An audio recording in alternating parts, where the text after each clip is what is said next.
বর্তমান বেশিরভাগ মণ্ডলী ভুলভাল শিক্ষা দেয়। এ কথাটা সত্য। যে সমস্ত মণ্ডলীতে মরিয়ম স্বর্গদূতের কাছে প্রার্থনা করার শিক্ষা দেওয়া হয়, সেগুলো সমস্তই ভুল শিক্ষা। তাদেরকে ঈশ্বরের জায়গায় বসানো হয়।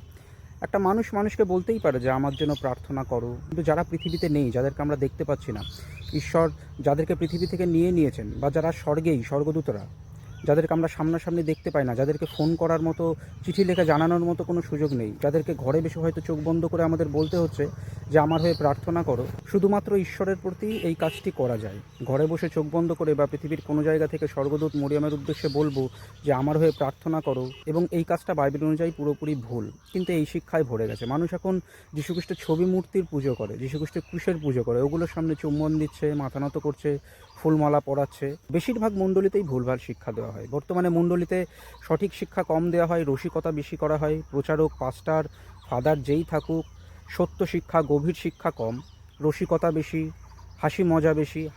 বিভিন্ন চার্চ হয়তো দেখতে সুন্দর, গান বাজনাও হয়তো খুব বেশি হয়, কিন্তু সত্য শিক্ষা দেওয়া হয় না।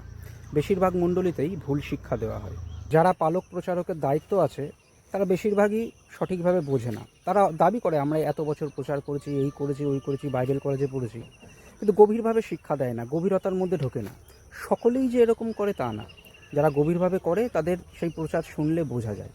কিন্তু বেশিরভাগ কী করে, সব একটা সময় কাটানো, একটা মজা, একটা হাসি, গভীরতা থাকে না। এই হচ্ছে বর্তমান বেশিরভাগ মণ্ডলীদের অবস্থা। মণ্ডলীর ভিতরে ক্ষমতা দখলের লড়াই চলে। এসব বিভিন্ন জিনিস হয় যেগুলো বাইবেল অনুযায়ী একদমই সঠিক না। সুতরাং আপনাদের সকলকে বলবো, বাইবেল নিজে পড়ুন, নিজে বুঝুন। ঈশ্বরের কাছে শক্তি চান, ঈশ্বর শক্তি দেবেন। সম্পূর্ণ বাইবেলটা নিজে পড়ুন। বাইবেল পড়তেও কুড়েমি করা উচিত না। একদিনে না হলেও একদিন ঠিক হয়ে যাবে পড়তে পড়তে। বাইবেল পড়ুন, প্রার্থনা করুন, ঈশ্বরের কাছে আরাধনা করুন, সত্য জানার চেষ্টা করুন।